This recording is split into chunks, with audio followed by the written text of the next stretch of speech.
I think of like First Peter, right? He says judgment must begin at the household of God, and if it begins with us, what will be the outcome of the ungodly and the sinner?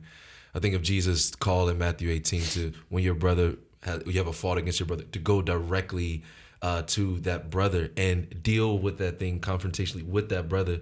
He even says to like his disciples, those who are following him, that no, I'm not saying your righteousness needs to be less than the Pharisees. If your righteousness does not exceed that of the Pharisees, this isn't a call to like lower somehow the standard.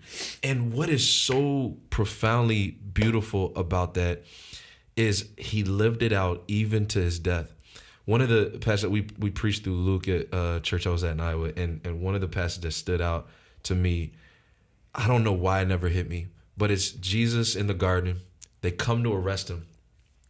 You know, Peter Hood, so Peter does what Hood people do. We like, oh, it's time to do battle. Time to rumble, yep. And literally, just a passage before, you know, Jesus even gave him freedom to like go grab the piece. And I love the fact that like they grabbed two of them. Jesus like, this is cool. And who ends up with one of them? Like they like, we want that guy to have it.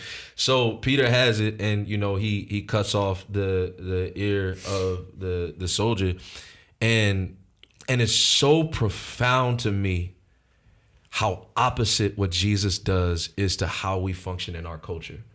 We say those who are closest to you, be the nicest to them. And those who are most distant from you, demonize them the most. Mm-hmm. Jesus flips the whole thing. Mm-hmm. He gives a harsh word to Peter, the guy who's actually rolling with him to defend him. Closest to him, yeah. And says, live by the sword, die by the sword. We're not about to do this. Mm-hmm.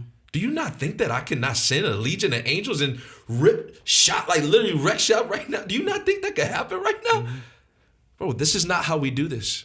Harsh word to the guy who's defending him. I mean, just think real time, somebody as a friend is defending you and you confront them on their sin, on how they defend you. And then he turns to the guy who's actually coming to kill him. Hey, let me heal you. Picks up his ear, puts it back on. Let me heal you. Yep. Let me show you grace. Everything good. I mean, just about the gentleness of touching someone's ear. Mm-hmm. I just think of the touch of, I'm coming to murder you, and I feel the grace of your touch. I mean, it is so profoundly backwards. And so what has happened to me is like, it's awakened this desire, like those who are closest to me, man, can God, you give me the grace to step into the awkward conversations the most, not the least. Well, and when you see this with Peter, when you see it all throughout the gospel, Jesus is not working for Peter to feel good about himself. Never is. I mean, he's just not. That's not his agenda. Mm-mm. And so this Christian life we're living wasn't intended to be comfortable. Mm-mm. I mean, if let's just say it, if God's working on life being comfortable, he's a massive failure. Yeah. And we should just give it up. It's meant to be transformational. Yeah. And so people say, I'm just so tired of feeling bad about myself. Well, I'm supposed to abandon hope in myself because hope in myself is in the way of hope in God. There are times where I should feel horrible about myself. That's a good thing. That drives me in the hands of my hands of my Savior. Yeah. And so this we all got to feel good all the time, and it's never good for your mental health to feel bad about yourself.